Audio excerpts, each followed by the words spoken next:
Bonjour et bienvenue dans l'émission Le Tête-à-Tête décideur consacrée aujourd'hui au smart building durable. Alors pour toute technologie de l'information et de la communication, il y a ce que l'on appelle une infrastructure réseau. Alors cette infrastructure dans un bâtiment qu'il soit d'activité ou résidentiel est aujourd'hui surtout constituée de câbles en cuivre qui a été annoncé en 2012 par l'ONU comme en voie de disparition sur la planète d'ici 2050. Les conséquences aujourd'hui importantes et graves sur la préservation des ressources naturelles de la planète et sur les émissions carbone bien sûr liées à la fabrication, exploitation et recyclage des câbles et produits utilisés. Alors bien sûr, des solutions existent et pour nous accompagner sur ce sujet, deux intervenants. Avec moi, Pierre Rossini, directeur administratif du groupe Edifice Capital, bonjour. Bonjour. Mais également avec moi, Gilles Génin, PDG fondateur du bureau d'études de NJTL BET, bonjour. Bonjour. Merci d'avoir fait le déplacement pour parler justement de ces problématiques qu'on va identifier avec vous, les problématiques liées aux infrastructures de réseau, notamment celles qui pèsent sur la consommation électrique et sur, bien évidemment, le bilan carbone des bâtiments. Tout à fait. Ce qui commence véritablement à se savoir, c'est que le bâtiment est champion du monde de la consommation d'énergie et également d'émissions de gaz à effet de serre. À lui seul, je dirais, il représente environ 43% de l'énergie globale consommée et plus de 24% des émissions.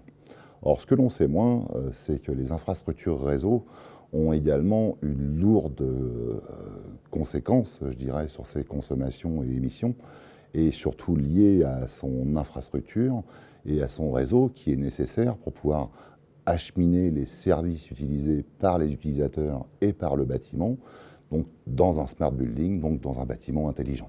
C'est vrai qu'en général, c'est très peu connu, en tous les cas, par le grand public. Tout à fait. Alors, on l'a dit en introduction, vous êtes aujourd'hui PDG fondateur du bureau d'études NJTL BET. Finalement, votre spécificité dans ce contexte? Notre spécificité, déjà, c'est d'être un bureau d'études technique dans le domaine des télécoms. Il y a peu, je dirais, d'acteurs qui exercent dans cette activité-là. Donc, nous faisons du conseil, de la maîtrise d'œuvres techniques dans ce domaine, mais aussi ce qui nous caractérise, c'est que nous sommes également un organisme de formation dans le domaine des télécoms également. Et un gros élément caractérisant, c'est le fait que nous menons donc depuis maintenant une bonne quinzaine d'années une recherche et développement justement dans le domaine des infrastructures et réseaux éco-responsables, conscient que cette infrastructure et ce réseau pèsent un lourd poids sur le bilan éco-responsable du bâtiment et présente aujourd'hui une très très grande rigidité d'exploitation, ce qui en alourdit bien entendu les coûts d'exploitation, de par le fait que les services, eux, en ce qui concerne les télécoms, sont exploités sur une durée courte, de l'ordre de 4-5 ans, alors qu'un bâtiment, au contraire, lui, est exploité pour des 30, 40 ou 50 ans. Donc il nous faut rejoindre le temps court des services avec le temps long d'exploitation du bâtiment.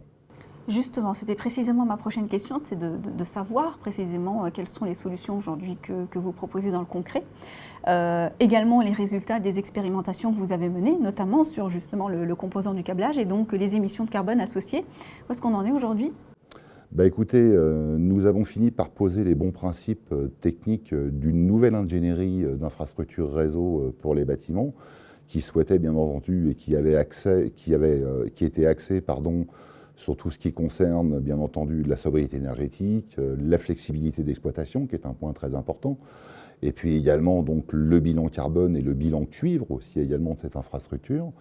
Et donc nous avons mis en place les premières expérimentations dans des bâtiments réels dans ce domaine, tout d'abord à l'étranger dans le terminal passager de Jeddah, de l'aéroport de Jeddah, et puis très rapidement en France à partir de 2010-2011, avec notamment les sièges de Bouygues Energy Services et celui de BNP Real Estate, qui ont été également équipés de notre système. Et maintenant, depuis bientôt plus de 8 ans, en quelque sorte, d'exploitation de ces systèmes, nous avons une visibilité réelle sur les résultats qui sont obtenus par notre nouveau modèle d'ingénierie brevetée.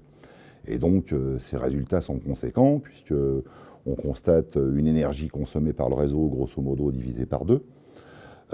En même temps, un bilan carbone très favorable, puisque la réduction des composants est de l'ordre de 80% à isopérimètre de service par rapport au système traditionnel qui lui est appliqué depuis 1992 dans ces bâtiments, et qui est toujours appliqué aujourd'hui.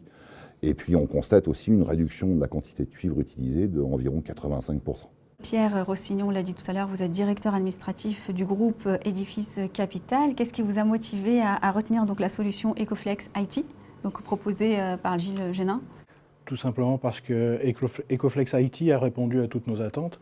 En fait, le groupe Edifice Capital participe à la structuration et au financement de projets d'infrastructure en Europe et en Afrique. Et à ce titre, nous sommes confrontés à plusieurs problématiques, et notamment une problématique réseau, avec des temps de déploiement, avec la coexistence de plusieurs réseaux et leur interopérabilité, un aspect opérationnel, un aspect d'exploitation, de consommation énergétique, et bien sûr une question financière. Et sans parler des normes environnementales dont Gilles a parlé précédemment. À ce titre, un exemple, l'African Music Institute, que nous finançons et que nous structurons actuellement à Libreville au Gabon.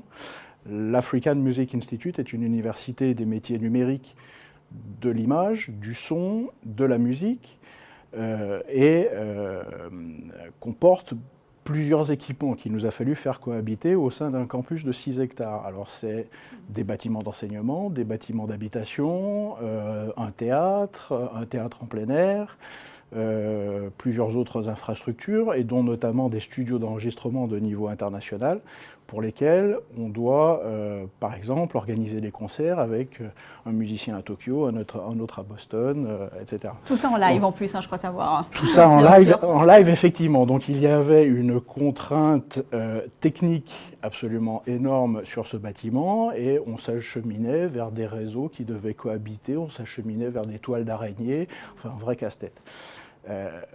Et puis Ingetel est arrivé et nous a un peu libérés, je dirais, et nous a en même temps rassurés, parce que le réseau Ecoflex IT, enfin l'ingénierie Ecoflex IT permet effectivement de faire cohabiter sur une seule infrastructure l'ensemble de toutes les datas dont on peut avoir besoin sur un site aussi complexe que celui de l'African Music Institute.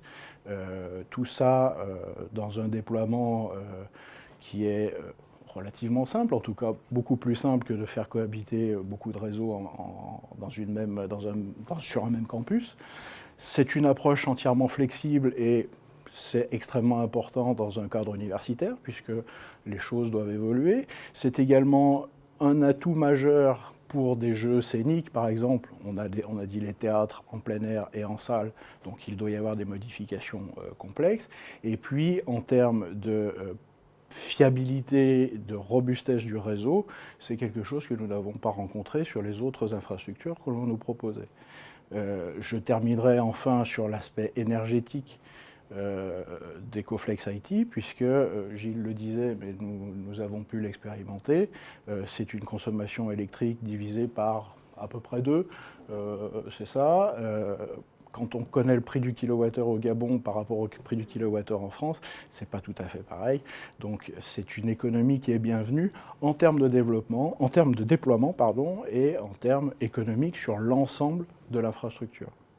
Alors demain aura lieu le CIMI, Salon international de l'immobilier, auquel vous serez présent, j'imagine. Quel sera votre rôle finalement lors de cet événement majeur pour vous ?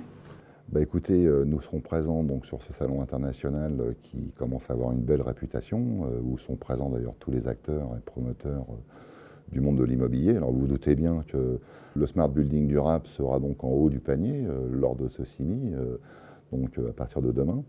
Nous y serons présents donc, sur le stand d'un de nos partenaires industriels qui s'appelle LITED, avec d'autres partenaires industriels, parce que ce qui fait aussi notre spécificité, c'est que nous avons une approche consistant à créer un écosystème autour d'Ecoflex IT, parce que Ecoflex IT étant basé, on a voulu qu'il le soit que sur des standards publics internationaux.